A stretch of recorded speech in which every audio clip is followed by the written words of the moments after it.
En el primer aniversario de la salida del pueblo de Dios, cuando salieron de Egipto, Dios le ordenó a Moisés que hiciera un censo. Esto fue algo extraordinario porque el censo Dios le especificó hombres que podían ir a la guerra, hombres que fueran mayores de 20 años en adelante, pero menores de 50 años. Era con lo que Dios contaba. Pero aún así, hubieron más de 500,000 de hombres que cualificaban según las tribus. Lo que hizo Dios fue que de cada tribu Él separó personas para que representaran su lugar en ese campamento que se estaba formando. Esto es algo extraordinario porque Dios forma la iglesia. En cierta manera, Dios hizo todo, aún lo que hace Jesús con sus discípulos, que le lava los pies. Dios le instruyó a Moisés que preparara a los levitas, porque iban a ser para Aarón, iban a servir en el tabernáculo de reunión, iban a hacer la guardia alrededor del tabernáculo. Y Jesús de Nazaret separa a estos 12 que Dios le dio y le lava los pies. Ellos no entendían precisamente lo que estaba ocurriendo, pero Jesús lo que estaba haciendo, el Señor, es siguiendo el patrón de lo que se había establecido en el monte Sinaí por medio de Moisés y de Aarón. Esto es algo muy serio porque podemos ver cómo Dios quería que le sirvieran de cierta manera, y las personas que no podían acercarse al tabernáculo por alguna razón, y en la mayoría de los casos era algún tipo de abominación, algún tipo de contaminación, de pecado alguno, era pagado con pena de muerte. O sea que aún los 2 hijos de Aarón, los primeros 2 hijos de Aarón, de 4 que él tenía, perecieron por ofrecer fuego extraño. Hoy en día el cristianismo necesita, a la verdad, volver y revisar esta historia, porque Dios no hace acepción de personas y no podemos abusar de la gracia que hemos recibido, porque alguien pagó un precio muy alto y sabemos quién fue ese alguien: Jesús de Nazaret, el hijo de María, el hijo de Dios. Esa fue nuestra Pascua. Entonces estamos viendo aquí cómo Dios está programando todo esto desde la salida de Egipto. Todo el tiempo que se estuvo construyendo ese tabernáculo, aunque no era algo demasiado de grande, pero tenían que encontrar piel de tejones y tenían que hacerlo de cierta manera. Y Dios parece esperar entonces al primer aniversario de la salida. O sea, en el segundo año después de la salida de Egipto. Y sabemos cómo salieron de Egipto, esa primera Pascua, ¿no? Ese contar del Omer, que hemos hablado anteriormente, de la gavilla, ¿no? Esas semanas, 7 semanas, y cómo Dios utiliza el calendario lunar, cómo cuenta el primer mes, el mes de Aviv, ¿no? Y cómo descansarían eventualmente, haciéndolo de la misma manera. Tendrían que separar el día 7º para descansar y cesar de hacer todo tipo de trabajo manual. El asunto es que el tabernáculo estaba listo ya para ser erigido, levantado y ponerse en movimiento en ese primer aniversario. Y celebraron esa Pascua, el primer aniversario. Hicieron algo extraordinario, ¿no? Con todas estas personas ya preparadas para defender, para ir a la guerra si fuera necesario, pero tenían que seguir un meticuloso ritual, ¿no? De cómo hacer las cosas y no contaminarse. con ningún tipo de pecado. Y eso, a la verdad que la gracia, ciertamente la gracia, que es un favor inmerecido, ha sobreabundado sobre nosotros, la iglesia, porque a la verdad hay veces que algunos cuestionan, ¿no? Cómo Dios hizo las cosas, cómo Dios las está haciendo hoy, y lo toman tan a la ligera, ¿no? Y entran en argumentos, ¿no? Por decir, utilizan la misma palabra para contradecir lo que algunos en el cristianismo están haciendo en base, en este caso, de doctrinas y cosas así. Y es como que utilizan la misma palabra de Dios para contraatacar. Si tratamos de observar lo que Dios hizo y entenderlo mejor, cuando llamó a Moisés y les dio las instrucciones de la ley en el monte Sinaí, y ponemos todo esto en el margen correcto, a la luz de la palabra, y vemos que Jesús no vino a abrogar la ley, Él no vino a destruirla ni cosa por el estilo, Él vino a cumplirla en realidad en sí mismo. Pero cuando entramos en lo que Dios hizo al comenzar la iglesia, algunos no ven lo del fuego pentecostal, no ven ese Pentecostés que ocurre en el día preciso, o sea, 7 semanas más un día, 49 más 1, el día 50, tal y como Dios lo había establecido. Y luego entran en detalles que no, a la verdad, no pueden justificar esos argumentos de que si se debe de hablar en lenguas, otras lenguas, no entienden, no saben lo que están diciendo, porque el fuego de Dios era necesario cuando el campamento fue erigido y ya iba a entrar en movimiento. Había una nubosidad, una columna de nube que estaba sobre ellos durante el día. Inmediatamente después que cuando comenzaba la noche, aparecían unas lenguas de fuego sobre el campamento para protegerlos durante la noche, y esa nube daba la señal de cuando tenían que prepararse para dar la salida. Y cuando la nube se detenía, todo se detenía en el campamento, y era el fuego precisamente lo que los protegía durante la noche y los resguardaba del frío de la noche, ese fuego. Y vemos en el aposento alto, el día de Pentecostés, sobre esos 120 que estaban ahí reunidos, que se le aparecieron lenguas de fuego sobre sus cabezas y comenzaron a hablar en lenguas angelicales inicialmente. Y muchos no quieren ver esto, que antes de las glosalías, que son dialectos e idiomas de la tierra, existían las lenguas angelicales. Cuando el cielo se abrió en el monte Sinaí por primera vez, en ese primer shofar, cuando Dios trató con el pueblo, ¿no? Y oyeron los truenos, los relámpagos, el fuego, el humo, y todo lo que ocurrió, que trajo mucho temor al pueblo, eran ángeles los que se podían ver, que estaban sobre esa zona del monte Sinaí, ¿no? Entonces, ese tipo de lenguaje, ese es el lenguaje angelical que no podemos hablar nosotros,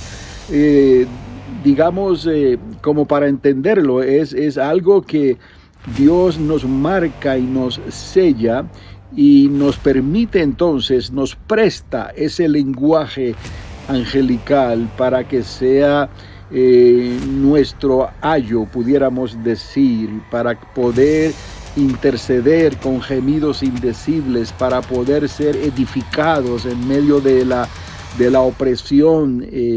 Buscamos un lugar en privacidad y comenzamos a orar en ese lenguaje angelical que no es ni español, ni es inglés, ni es italiano, ni es ningún otro idioma conocido en la tierra o dialecto. Es algo completamente celestial y está en nosotros. Nos fue dado precisamente para eso.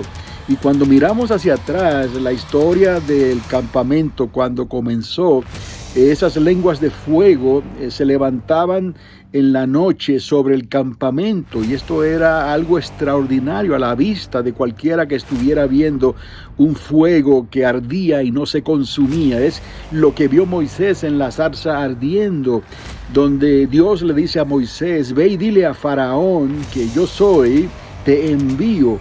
Ese es el presente continuo del Dios que no es sometido. No se puede someter Dios por el tiempo, ni por el pasado, ni por el presente, ni por el futuro. Él es el eterno yo soy. Entonces tenemos que recordar estas cosas, porque todo lo que hace Jesús, ¿no?, cuando Él es crucificado, justamente, ¿no?, conforme al ciclo lunar, en el día 14, entre las 2 tardes, ¿no?, y Él tiene esa cena con los discípulos, y Él le lava los pies. Él los estaba separando como los levitas, no le pertenecían a Él, se los dio el Señor, y todos ellos eran para Él, y los que iban a ser añadidos en el futuro, obviamente.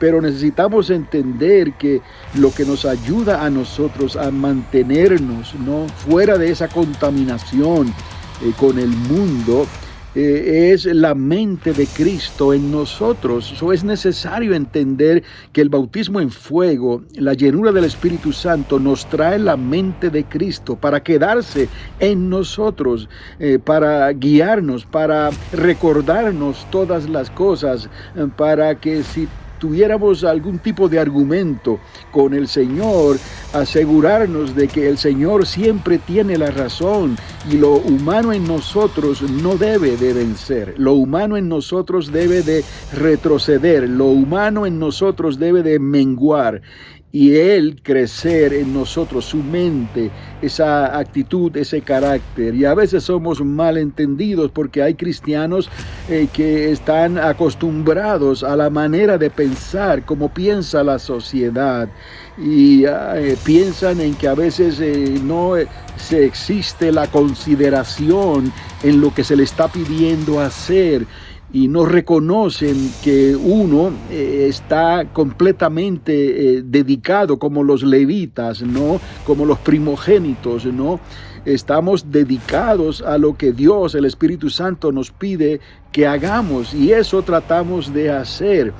Pero algunos, al igual que en el tiempo de Moisés, no entendían estas cosas y pensaban que Dios podía hacer lo mismo con cualquiera de ellos. Y Dios lo puede hacer, pero es Dios quien escoge. No fuimos nosotros los que le pedimos a Dios que nos escogiera, sino que Dios nos escoge para esta labor, y luego le da la oportunidad a todo aquel que quiera. Pero la iniciativa tiene que salir de Dios mismo, porque Él es quien llama. Él es el que da el querer, pone el querer como el hacer, y nosotros simplemente obedecemos. Entonces a veces hay personas en el campamento, ¿no?, que quieren actuar como actuaron los hijos de Coré, o quieren actuar incluso como actuó la misma Miriam, hermana de Moisés, y esto trae malas consecuencias y trae retrasos al campamento. Eso es mejor esperar en Dios, es mejor confiar en Dios, es mejor dejar que el Espíritu Santo nos ilumine, nos muestre. Pacientemente esperé en Jehová, y actuar en el momento en que el Espíritu de Dios te está moviendo a que actúes. Si es en la enseñanza, enseñar; si es en algo que Dios te está llamando a compartir, hacerlo de esa manera, confiando en el Espíritu. Pero asegúrate que estás lleno, que has sido bautizado con Espíritu Santo y fuego, con la evidencia de haber hablado y de hablar continuamente esas lenguas angelicales, porque están en ti, están en nosotros, Como ese fuego estaba en el campamento durante la noche, necesitamos la llenura del Espíritu Santo. Necesitamos el fuego del Espíritu Santo para poder. No hay ministerio en realidad, no ministerio como Dios quería utilizar a esos más de 500,000 de hombres, de varones entre 20 y 50 años para hacer todo tipo de trabajo. Estaban expuestos al peligro, estaban expuestos a los celos, estaban expuestos a todo ataque de los que se infiltraban, de extranjeros que pudieran tratar de infiltrarse y causar daño en el campamento. En fin, cuando Dios nos llama, Él nos tiene que preparar, y de la manera que Él nos prepara es por la llenura del Espíritu Santo en cada uno de nosotros. Y nosotros aceptamos este reto, aceptamos lo que Dios está haciendo y no vamos a obrar imparcialmente, considerando lo que alguien pueda querer. Sí escuchamos la petición del pueblo, pero no podemos dejarnos arrastrar y llevar por lo que el pueblo quiere hacer necesariamente, ¿no? Porque Dios tiene un orden, Dios ha establecido un formato para aquellos que le sirven, y entonces todos los que quieren entrar al campamento, todos los que quieren servir a Dios, lo pueden hacer. Pero necesitan esperar entonces a que Dios entonces ponga su mano sobre cada uno de ellos, y con mucho temor y temblor. Los mismos discípulos y los apóstoles decían: hay que guardar esta salvación con mucho temor y temblor. Reconocemos nuestra incapacidad, reconocemos nuestra debilidad, pero dependemos a Dios, dependemos de Dios, y cuando vamos a obrar tenemos que hacerlo considerando primeramente el llamado de Dios, lo que Dios nos está pidiendo que hagamos y cómo debemos de servirle, ¿no? Aún en estos tiempos de gracia, ¿no? Que algunos piensan, ¿no? Que es todo favor inmerecido, es una libertad que tenemos, pero Pablo acordaba y decía que esta libertad no se convierta en libertinaje, tampoco que nos convirtamos en perezosos, no, cada cual responde a Dios como le está llamando, entonces ponga a Dios primero.